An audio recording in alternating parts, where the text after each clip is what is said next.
আজকে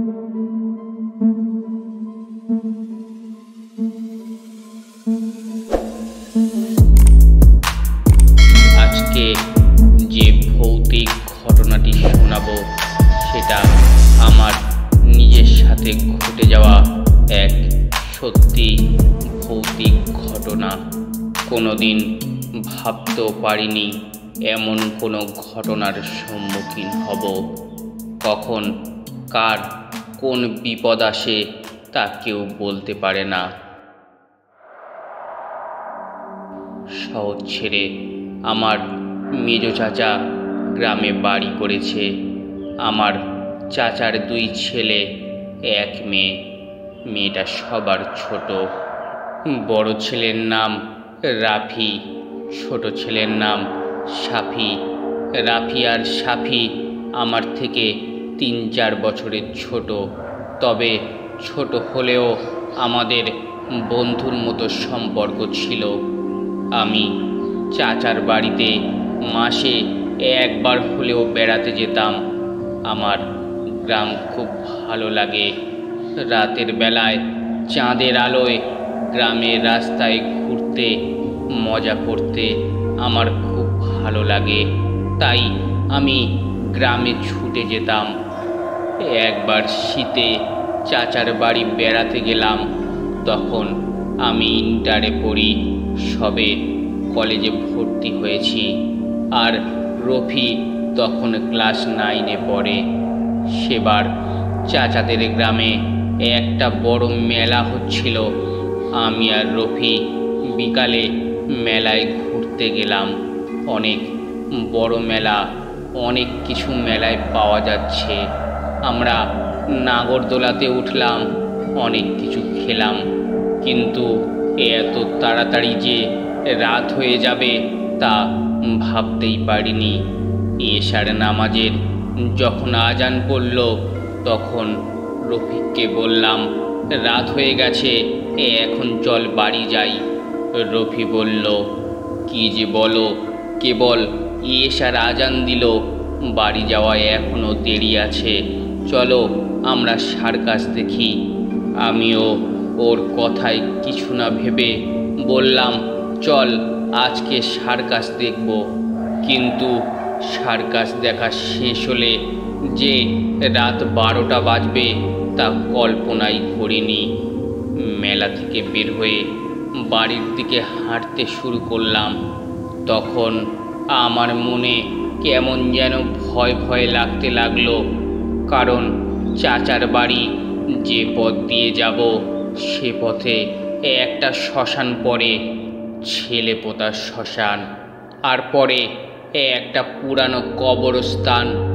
বুকটা ভয়ে দুরু দুরু করতে লাগলো। রফিককে বললাম, তোর কারণে এত রাত হয়ে গেল।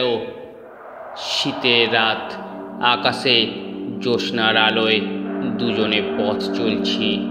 কাঁচা রাস্তার দুপাশে খেজুর গাছ, গাছে রসের হাঁড়ি ঝুলছে। ধুলো ভরা রাস্তাটা চাঁদের আলোয় চকচক করছে। একেবারে হাঁটতে খারাপ লাগছে না, আবার কিছুটা ভয় ভয় করছে সামনে কি হয়।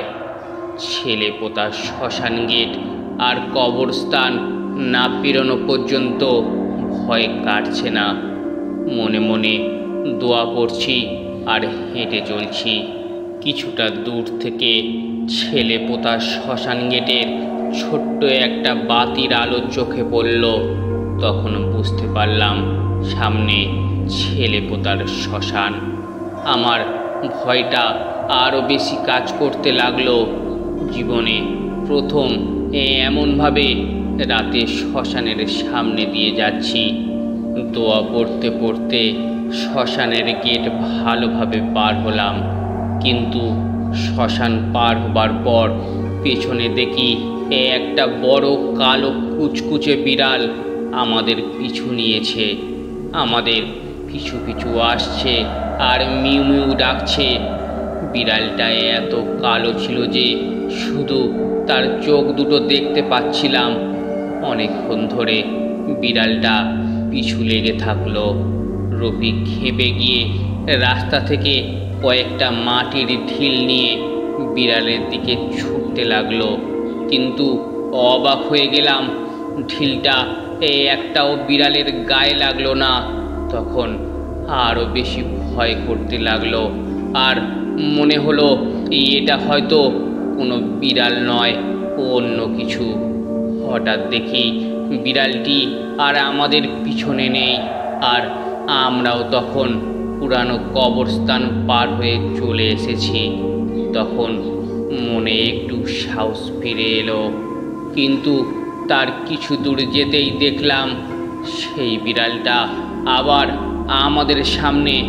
এবার আমার খুব ভয় পেল, কারণ এবার বিড়ালটা অনেক বড় দেখতে পেলাম। এত বড় বিড়াল আমি আগে কোনোদিনও দেখিনি। রফিক তখন বুঝে গেছে এটা বিড়াল নয়, অন্য কিছু। রফি বলল, ভাই কোনো দিকে তাকাবে না, সোজা হাঁটতে থাকো, ভয় করো না ভাই। হঠাৎ যা দেখলাম, যা আমার চোখে বিশ্বাস করাতে পারলাম না। দেখলাম বিড়ালটা সামনের একটি বড় শিমুল গাছে উঠে পড়ল আর অনেকটা বড় আকৃতি ধারণ করল। আমার দৃশ্যটা দেখার পর সারা শরীর কাঁপতে শুরু করলো। রফিও ভয়ে সামনের দিকে এগিয়ে যেতে পারছে না। মনে মনে আল্লাহকে ডাকছি আর বলছি, আল্লাহ বিপদটার মুখ থেকে দুজনকে উদ্ধার করো। দুজন পথে দাঁড়িয়ে আছি, সামনের দিকে এগিয়ে যেতে পারছি না। বিড়ালটা আমাদের দিকে বড় বড় চোখ করে তাকিয়ে আছে, কাছে পেলে যেন আমাদের খেয়ে ফেলবে। হঠাৎ কিছু দূর থেকে একটা টর্চ লাইটের আলো দেখতে পেলাম, কে যেন আমাদের দিকে আসছে। লোকটি আমাদের কাছে আসতেই আমাদের দিকে টর্চের আলো মেরে বলল, কে ওখানে, রফিরা নাকি? রফি বলল, হ্যাঁ। স্বস্তির নিঃশ্বাস ফিরে এলো। দেখলাম আমার চাচা আমাদের খুঁজতে বের হয়েছে। চাচা রেগে গিয়ে বলল, এত রাতে কোথায় ছিলি তোরা? চাচাকে বললাম, ওই দেখো শিমুল গাছে কি। চাচা গাছের দিকে টর্চের আলো মারল, কিন্তু কিছুই দেখতে পেল না। চারপাশে টর্চের আলো দিয়ে কোথাও সেই বিড়ালকে দেখতে পেল না।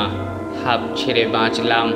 চাচার সাথে বাড়িতে এসে সব ঘটনা খুলে বললাম।